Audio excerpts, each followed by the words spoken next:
Vidéo 3, le muscle et les facteurs nerveux. Donc on va continuer à travailler de la même façon que les vidéos précédentes. Donc on va continuer à travailler sur des schémas. Donc je vais faire un schéma pour vous compreniez mieux comment sont innervés vos muscles ou tout plus simplement comment votre muscle reçoit l'information pour se contracter. Donc l'influx nerveux part du cerveau, descend de la moelle épinière au niveau du système nerveux central, puis il utilise les nerfs périphériques pour innerver vos muscles, donc transmettre l'information électrique à vos muscles. Donc il le fait par rapport aux plaques motrices, ou plutôt à l'unité motrice. Donc l'unité motrice, c'est le nerf périphérique et ses ramifications qui viennent innerver les fibres musculaires de même type, soit les fibres de type 1, soit les fibres de type 2B, soit les 2A. Donc pour tout simplement les fibres lentes ou les fibres rapides. Puis se produit la contraction musculaire, là où il y a le phénomène mécanique, donc le mouvement. Donc on voit aussi à gauche, le muscle est excitable, donc qui peut recevoir une influx nerveux, une impulsion électrique. Le muscle est tonique, donc il peut garder un certain état de contraction permanent.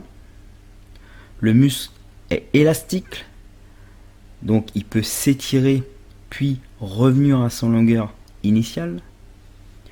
Le muscle est contractile, donc il peut se contracter puis revenir dans sa longueur initiale. Puis il est plastique, donc il peut se déformer sous l'effet de l'entraînement. Donc là, c'est le grossissement des fibres. On verra ça plus loin dans le support. Alors on va voir le schéma un peu plus réaliste. Donc vous pouvez voir la coupe du cerveau. Okay. Donc juste en dessous, vous avez la moelle épinière, où va passer le système nerveux central. Puis sur les côtés, vous avez le neurone moteur ou motoneurone, avec ses ramifications qui va aller innerver les muscles, donc les fibres musculaires de même type. Donc la ramification, le motoneurone et ses ramifications, on l'appelle l'unité motrice. Donc ce terme-là, unité motrice, notez-le, pareil, un terme très important à comprendre. Parce qu'on quand on fait un travail de force, on fait un travail sur les facteurs nerveux, donc les unités motrices entre autres. Donc, notez bien ce terme unité motrice, on le verra beaucoup plus loin dans la formation. Donc ensuite, vous voyez, il y a le muscle, le tendon qui lie le muscle à l'os, puis vous avez aussi l'articulation. D'accord ? Donc vous comprenez bien que c'est le muscle qui fait le mouvement.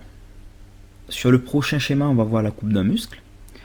Donc je vais vous le décrire. Donc vous voyez en haut à gauche, vous avez l'os. Puis vous avez le tendon qui est rattaché à l'os. Vous avez l'épimysium. L'épimysium, c'est ce qui entoure le muscle. Donc c'est un tissu conjonctif. Vous avez le périmysium qui entoure les faisceaux de fibres. Puis vous avez l'endomysium qui entoure les fibres. D'accord ? Donc si on sort un faisceau de fibres, on regarde à l'intérieur, qu'est-ce qu'on voit à l'intérieur ? On voit des fibres. Donc c'est des petits amas de fibres qui forment un faisceau de fibres. Et un amas de faisceaux de fibres qui forment le muscle. Ok ? Donc, il manque juste un petit élément sur cette image. C'est en fait dans la fibre, au plus profond de la fibre, vous avez encore des plus petits éléments, ce qu'on appelle les myofibrilles. Donc les myofibrilles, c'est des plus petites fibres en fait, où on va avoir les sarcomères. Mais on verra ça juste après. Je profite également pour vous expliquer un petit moyen mémotechnique sur les étirements, sans trop rentrer dans les détails bien sûr. Étirement égale étirer, donc c'est le muscle, les fibres. Et quand on dit souplesse, c'est étirer les tissus conjonctifs.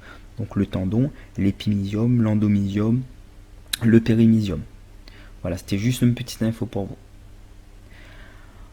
Donc, sur le prochain schéma, donc c'est pour revenir sur le motoneurone un petit peu plus en profondeur pour que vous mémorisez mieux ce schéma-là.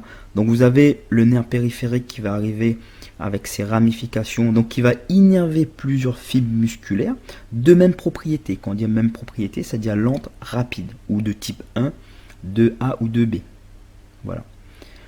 Sur ce schéma, maintenant que vous savez comment est composée une partie du muscle, cela représente, comme je vous disais, l'unité motrice qui va donner l'information au muscle, donc aux fibres. Voyons encore un peu plus en profondeur. Ici, vous voyez ce qui se passe réellement au niveau physiologique, au niveau intramusculaire, dans vos muscles. Okay, on a le glycogène sur la myofibrile, en présence d'ATP, de créatine phosphate, ce qui permettra la contraction musculaire. Et cela se passe au niveau des myofibrilles.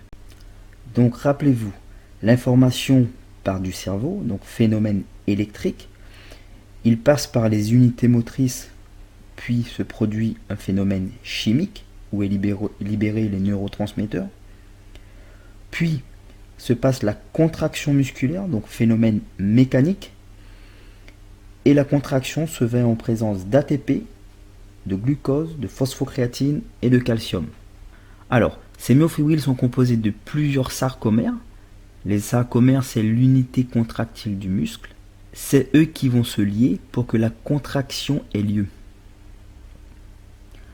Donc, pour aller encore plus en profondeur, on va voir les myofibrilles. Donc sur ces schémas, vous voyez bien l'amas de myofibrilles. Donc on va en sortir un, où vous voyez strie A, strie 1 et strie A.